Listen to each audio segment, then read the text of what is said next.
Oscar Toki Detailing. I'm gonna share a quick tip how to create simple carpet lines. The best, simplest tool is you're gonna need one of these tire brushes. Just the width of it is pretty nice and perfect. And then I like using Koch Chemi's Fresh Up, which is an odor neutralizer, and it doesn't have a strong scent, almost no scent at all. And the main thing is you wanna moist them.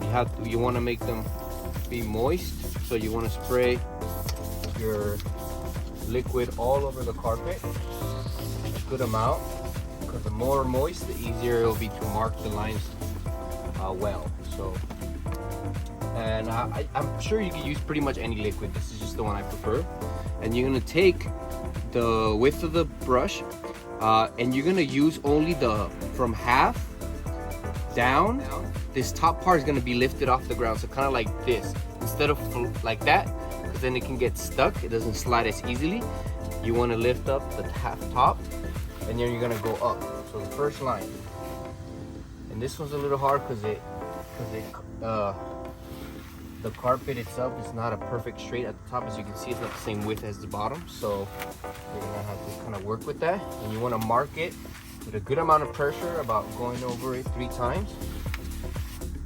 And then where you see the line from the one you went up, now you're gonna use the top portion of the brush, and you're just gonna check, and you're just gonna go down, and you're gonna follow that contour from the last line. You can also use the bottom half, but again, you don't want to use the brush flat because it gets grabby. It gets harder to push down. So you can even mark the previous line if you feel like you messed it up. And then wherever this one ended, you can see right here, that's where you're gonna start the next one. Now you're gonna go up.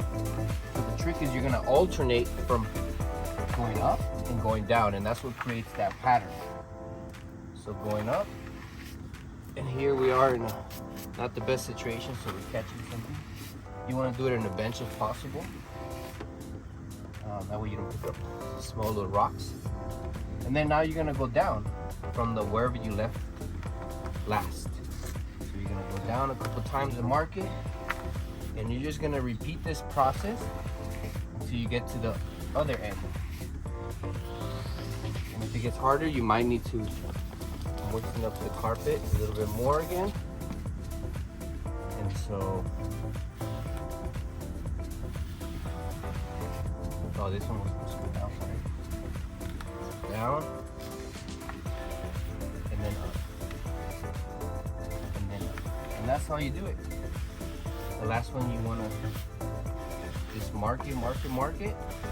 It's not going to be straight up because it's the way it ends, but you're going to remark the last one so it's straight. So it does take a little bit of practice to make them straighter, and after you look, you can go back, redo them, reassess, make sure, so that you can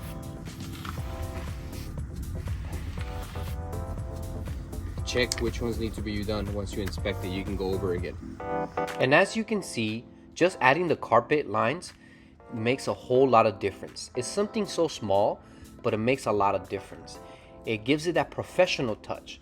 It basically takes your detail from a good detail to a great detail.